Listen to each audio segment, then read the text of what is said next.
5, 4, 3, 2, 1.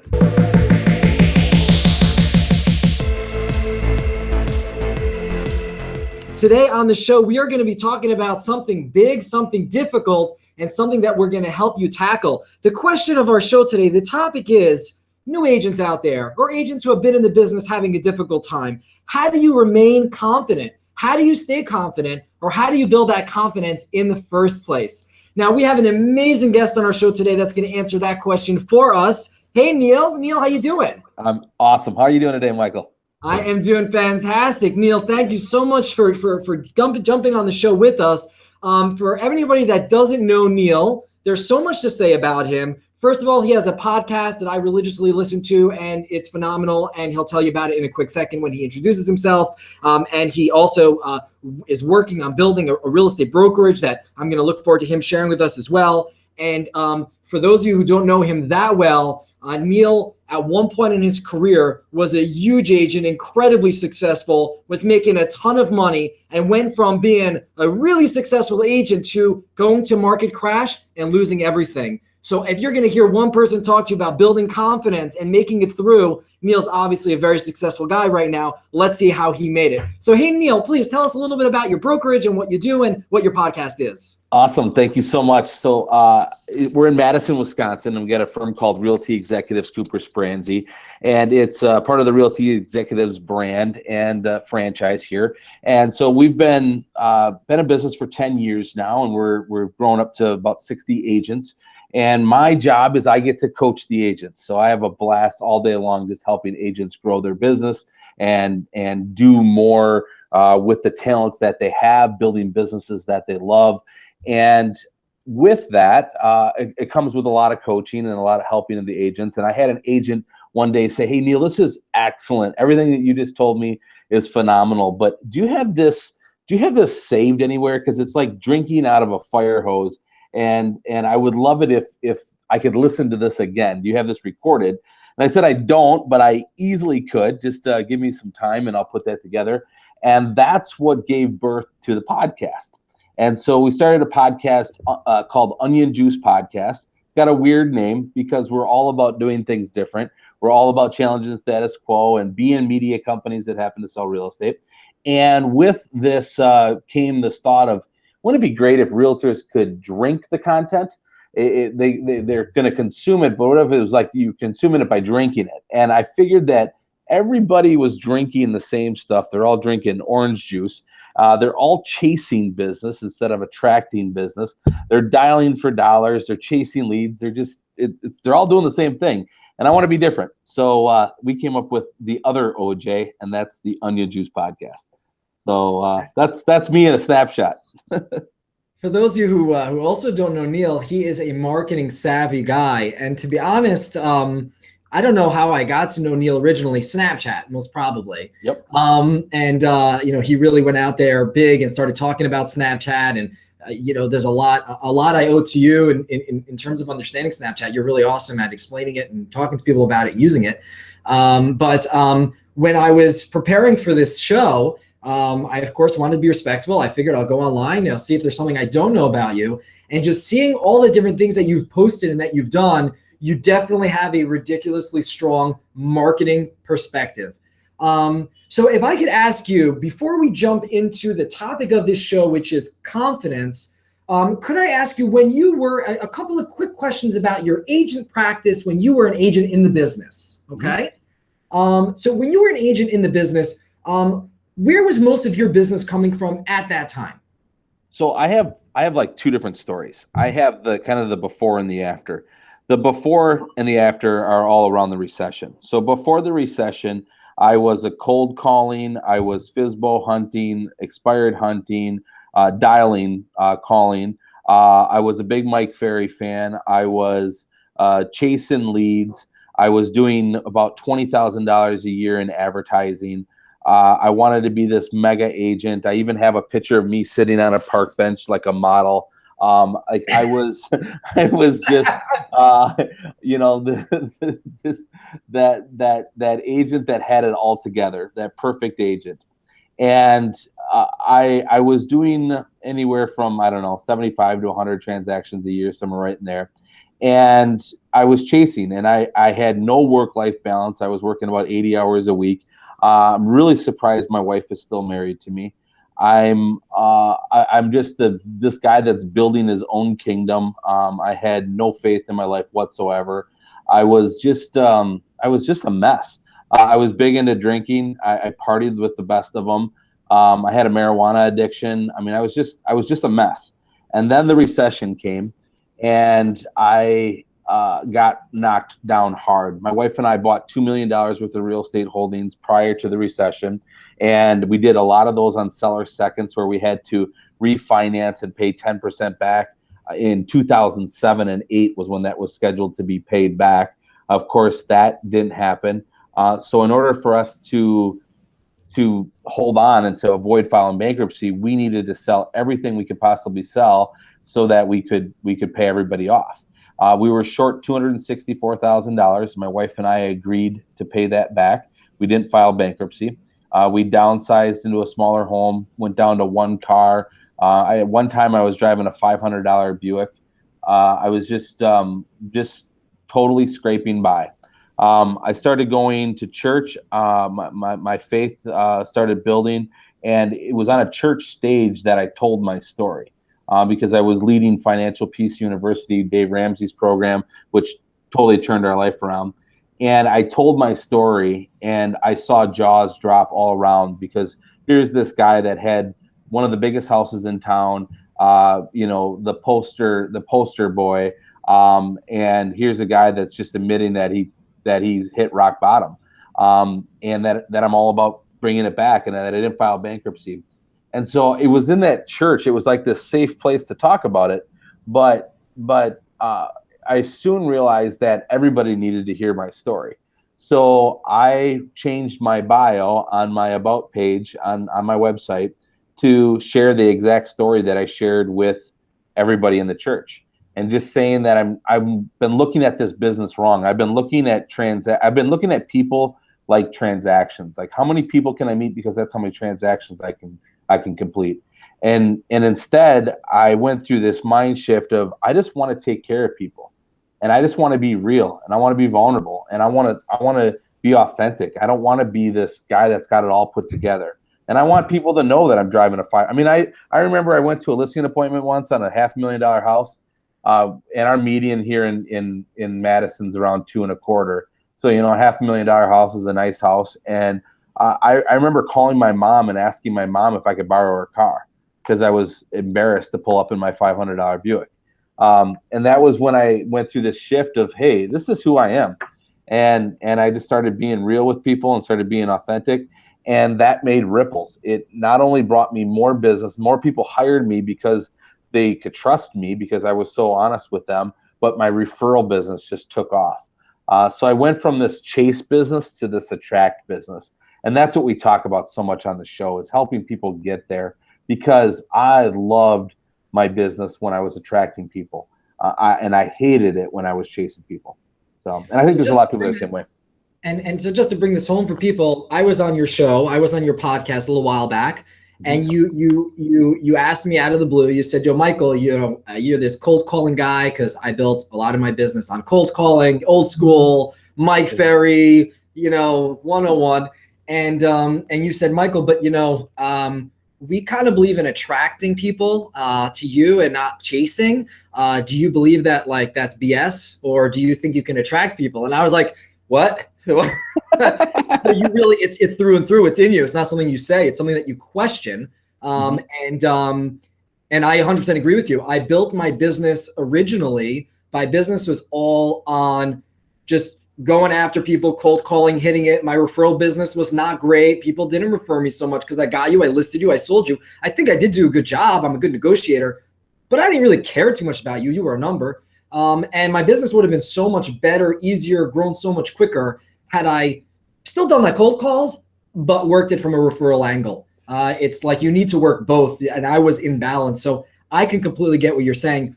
Can I ask you now jumping forward, so why did you transition from becoming an agent to getting involved with running a brokerage? Yeah. Why did you make that transition? It was just this calling on my heart. It was summer of 2013. We were on vacation with my wife, or my family. My wife and I are sitting on a pier and watching the kids swim. And I just broke down and just said, "There's something more.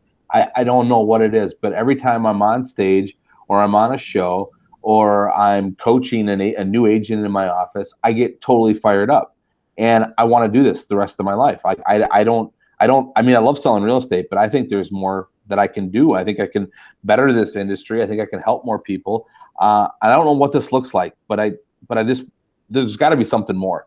And then it was about 6 months later, Dan Spranzi, the owner of Cooper Spranzi, approached me, and we got talking. And it was, we connected in a roundabout way. Him and I each go to the same church, and we get talking at the end of service. Like the janitor had to kick us out of the building because him and I are in the back of the church talking, and we would just talk shop all the time. And I just shared with him my passion, and he just said, I don't know what this is going to look like, but dude, why don't we do this together, man? Like you can coach our agents here, and we believe here we don't have a recruiting plan. We just believe in empowering our agents within, and then they'll do the recruiting for us. If they're kicking butt and they're doing great sales and enjoying their business, they're going to recruit for us. So we just have to just focus on internal and help our agents grow their business. So that's been his plan since the beginning 10 years ago.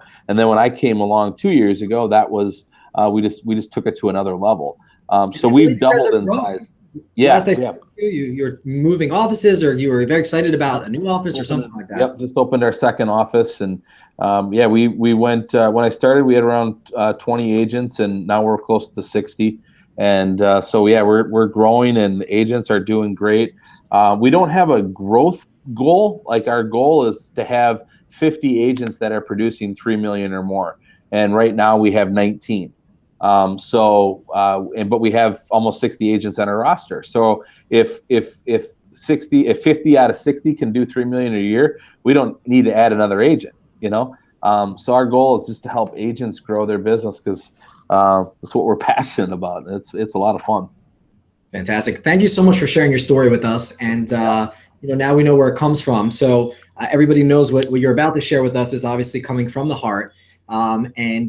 So I reached out to you before the show, and I said to you, "Hey, Neil, there's so many things I know you could talk about. You have an awesome podcast. You talk to a lot of people. What is something that you would like to share with our audience? Because we have some really great listeners here, some agents that really want to make it. And the whole point of this show is to share agent stories, share success stories of business owners and entrepreneurs like yourself, and to use it as an opportunity to teach tactics and to share ways agents can grow their business." So you said that you were interested in, one of the things that you're passionate about was talking about confidence. So tell me why you think confidence is such a big deal, and why you thought of all the million great things you could talk about, why this was a topic you wanted to handle, and then let's dive into it. Yeah. Just throughout the 2 years of coaching the number of agents that I have, the one thing that I see the most out of agents that either don't make it or don't really ever reach their goals. So there's two type of agent there I'm talking about. One, the ones that don't make it, that just leave the business completely. Their fees are higher than what they can afford to pay, and they leave the business. And then the other ones that just kind of tread in water, and they're really not reaching their goals. The one thing that I see out of these two groups is confidence. They lack confidence. They don't believe in themselves. They are filled with tons of limiting beliefs. They're constantly doubting themselves. They're calling and worried about their first listing appointment or even their fifth listing appointment.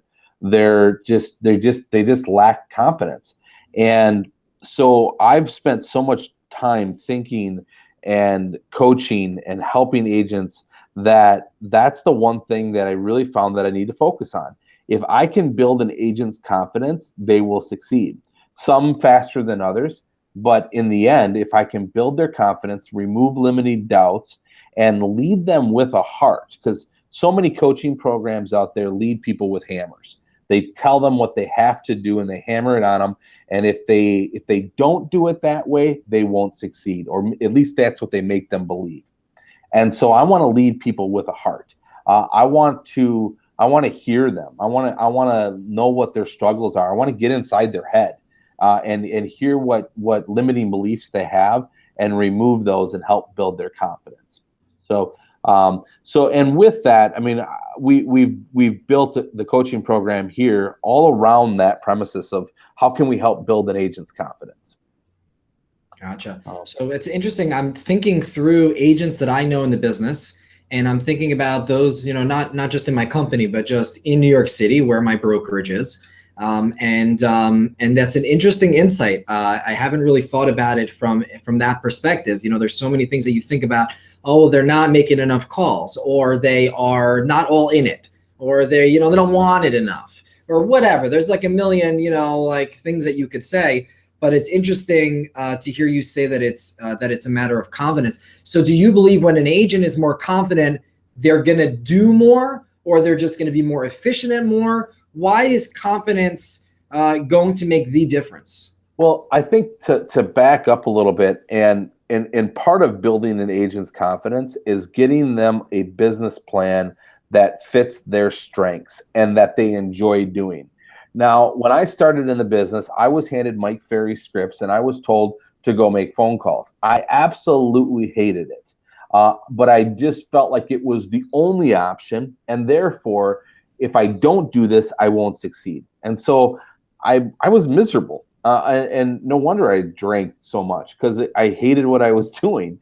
And so to build an agent's confidence, one of the things is that you have to find a plan that works for them. You have to find a plan that fits to their strengths. And if you do that, they will do more because they're enjoying what they're doing. And I can just see it just align with an agent. Like if an agent's working on something that they don't enjoy, I can just see it on them. And then the minute we tweak it a little bit, they just get on fire and they're happy and they're excited. And you see them posting more on Facebook and you see them on Snap. They're giddy about it because they've fallen in love with what they're doing.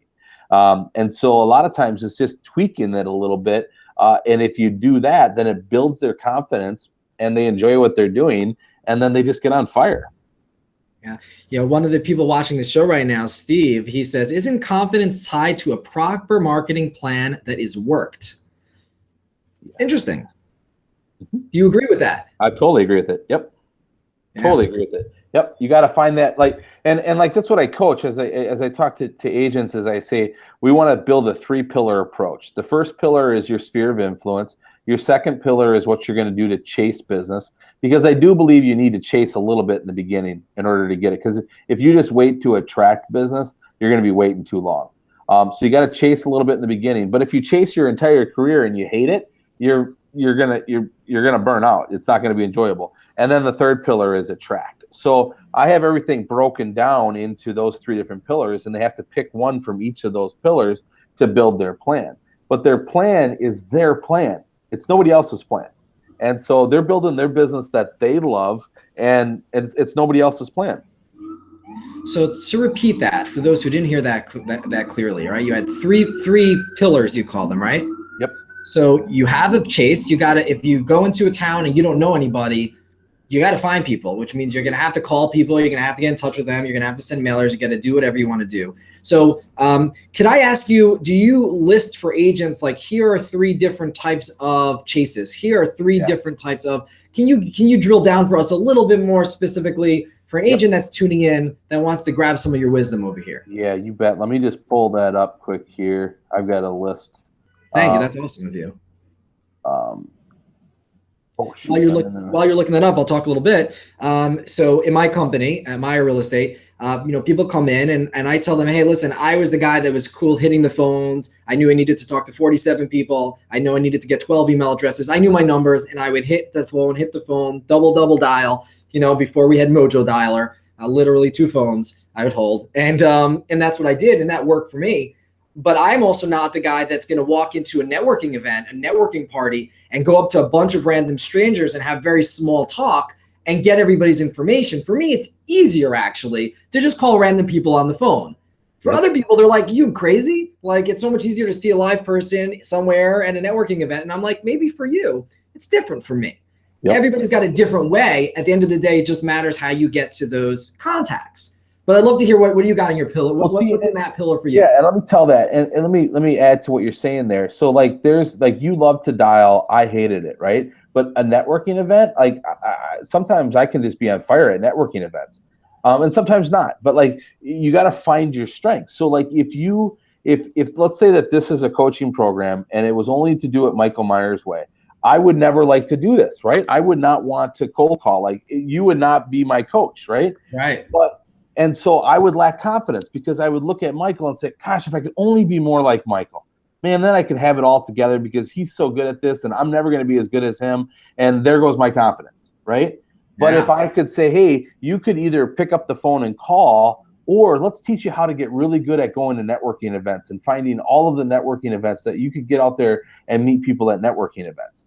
You know, like, let's say if we could dial your plan in to fit your strengths and what you enjoy, because you can build a plan and enjoy it, and a lot of people don't think you can do that. So at least I did in the beginning. So let me break these down for you. The first pillar is called the sphere of influence pillar. So that's what you're going to do to stay in touch with people that you know.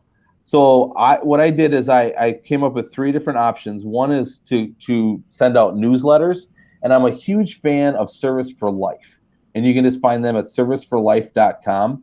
And I have no affiliation, no endorsement agreement with them whatsoever. I've been sending Service for Life newsletters for, I don't know, 8-9 years now.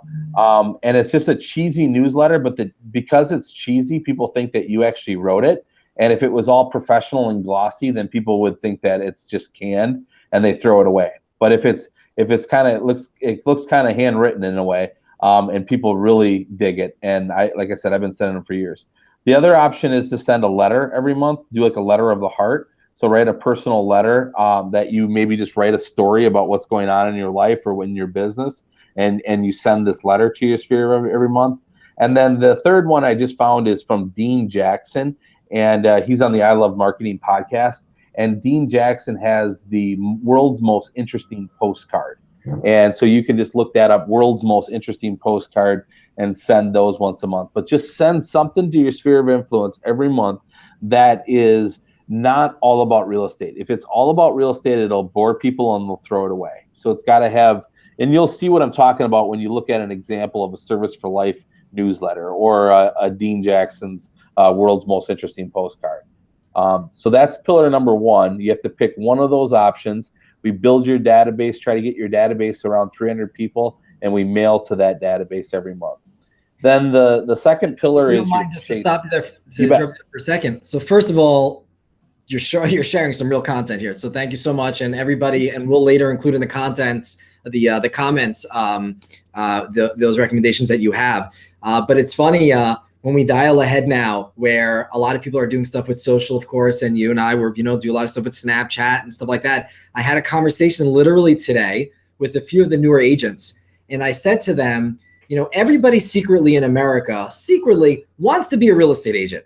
They think it's the sexiest job. They think it doesn't take that much time. They think you're going to make $1 million. And of course, every real estate agent makes it look like they're always doing well and everything's really great, even if they're flat broke. So everybody wants that job, right? And I said, and so when you get into this business, you have such a great opportunity for the first few weeks, first few months, first year in the business to every day, or let's say every week or every month, you figure out your sequence. You talk about my first week in the business. And you may start off even simply, like I was talking to some agents, your first video there is, I thought this was going to be the easiest job in the world. I thought people were going to be knocking on my door. I thought a $60,000 check was going to land in my pocket. And this has been the hardest week in my entire damn life. Go that authentic. You have such great content. Everybody's going to be like glued in. And also people will then respect the fact that your job's not as easy as it appears to be. Mm-hmm. And I just think that if I would all day watch agents first few months, year in the business. It's so dramatic. It's so difficult. It's not easy at all. And I think it would even do just great service to our industry. But yeah, it's the same thing like writing. You were saying, it was funny, resonated with me when you said writing down personal letters and about your experience. You could do that digitally, you could do that handwriting. Both obviously are phenomenal approaches. Yep, definitely. And the thing is people want to help you. If you're a new agent and you're real and you tell people exactly where you're at, they want to help you. Some of my greatest clients are ones that I was super vulnerable with. The guy that I sold a $1.8 million house to, he was looking for a lakefront specialist, and he asked me, "Why should I hire you?" And I said, "Well, the truth is that I'm a minivan driving dad that lives in some prairie. I got 3 kids, and I lost a ton of money in the recession, and I'm just working my tail off to get back at it. And I will work my ass off for you. And no, I'm not a lakefront specialist. I grew up on the lakes. I love to boat. I used to own a boat till I lost it in the recession. But I will work hard for you." And there was a little pause on the phone, and he said, "You're my guy." And he picked me over 3 other lakefront specialists that sell $1 million houses every day, but he wanted to go with me. Yeah, so I get it, man. You just got to be real with people, and if you do that, you attract people. Yeah, I actually just typed in the comments of this Facebook Live that I have chills because that's a really great story. And I really didn't know all this about you. Like this is really very cool for me to be getting to meet the real Neil. So thanks for sharing that. But yeah, I think most people would hire the person they think is going to work the hardest, and if they're willing to be that honest to tell them where they really are in life and so on and so forth, so many more people will hire them. Yeah, that's super cool. So I am sorry to have taken you on a tangent. So your second column. Yep, the second pillar is the outreach pillar or the chase pillar. And so I have 6 different options in the chase pillar. The first one is to do 2 to 4 great open houses every month, and that includes door knocking around those open houses. And I mean, just like the ultimate open house, like you're not skipping out on anything. You got 20 signs out. You're going all in on open houses. Mega open house. Yep. And you do 2 to 4 of those a month. I have one agent right now that I'm coaching that's been averaging about 3 a month, and she just does a phenomenal job with them. Gets tons of leads, and it's working really well for her. The second option has an A or a B. It's around expired and FSBO hunting, and I think you can either call or mail. Calling is harder, or is, I don't know, not for everybody, but you're going to get better results than you are with mailing. And then if you mail, I have an expired mailing program that I give my agents that I use, because like I said, I hated calling, but I kept up with my FSBO and expired hunting throughout my entire career. But just like in about 2005, I realized that I hated calling, so I started mailing. And I mail 6 letters over 6 weeks, and then I drive all of the letters to my to my website that's got a landing page for a free download of 11 critical questions you must ask your realtor before hiring them. And so it's I got a good call to action. Then the leads come in from there, and then I follow up. Once they go to my website, 9 out of 10 times I'd list the house, because they were invested. They were going to my website. They were reading my story, and the trust was being built right there on the spot. And then they'd call me, and I'd go out and list the house. So, and then the other thing too that I did with those expireds is I when I went to those listing appointments, I asked questions instead of going in and saying that I was the greatest. That was kind of a difference in between the before and the after. The before, I went in with this really polished listing appointment and had it all together and just sprayed about how awesome I was. I talked about 90% of the time. And then I switched during the recession to ask questions and let them talk about 90% of the time. And so if anybody wants that listing presentation, they can text the word listing to 44222, and then I'll shoot that listing, the whole process to you and the questions to ask. So that was part of that expired and FSBO process. Wow, that is awesome. How do they get that from you? Yeah, they just text the word listing to 44222, and then nice. And then that system will just automatically reply with it. And then, so you can either call or mail expireds and FSBOs. And then the third option is online leads. So, Trulia, Zillow, Realtor.com, Tiger Leads, Boomtown, the list goes on and on. But just selecting one of those and going with online leads. And then the fourth one is Facebook ads to landing pages and focusing on those. And then the fifth one is geo farming, sending postcards and whatnot to certain geographic areas. And then the sixth one is to join networking groups and attend as many networking groups as possible.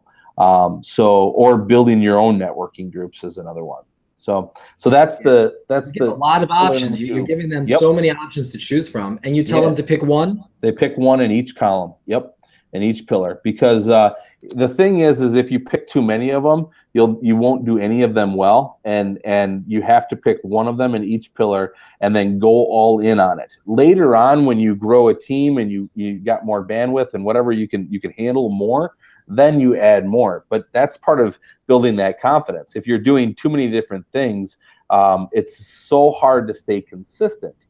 So you're gonna, I see it all the time. I see agents try one thing one month and another thing another month. And the idea here is to pick something and stay consistent with it for years and just keep working it, play the long game, and keep building that. And eventually, you build your business around it. So that's the pillar number 2. Pillar number 3, the attraction pillar. I've got 4 different options for that as well. And those are client events, hosting seminars, hosting a show similar to what you're doing here, and then blogging or a Facebook page or Facebook group, and feeding content and being a media company that happens to sell real estate. Yeah, fantastic. This was dude, this could have been like 500 shows. I hear you, man. I'm like, what is this is way more than one show, guys. This is, when I listen to a lot of podcasts and stuff like that, I just like to, instead of listening it on one, I always like listen at 1.5 or 2 times speed so I can get through it quicker. I always do that. And I feel like on this one, people may have to go slower and take notes because there's so much stuff. We're going to try to put some of it in the comments. But Neil, this was really fantastic. What I love about you and what you're doing is I love it when people that give advice have done it themselves, and you were successful and you did do it. And fortunately for the world, you decided you wanted to give back. And for whatever crazy reason, you decided to walk away from a ton of money that you make as a real estate agent, to jump into this educational leadership role. Which is not an easy role, but I definitely, alongside with you, it's so fulfilling. So thank you so much for sharing this with me, Neil. If anybody wants to reach out to you and ask any further questions or get some direction with you, or is moving into your marketplace and wants to work for an awesome brokerage, which since you're involved with it, it must be a ridiculously awesome brokerage.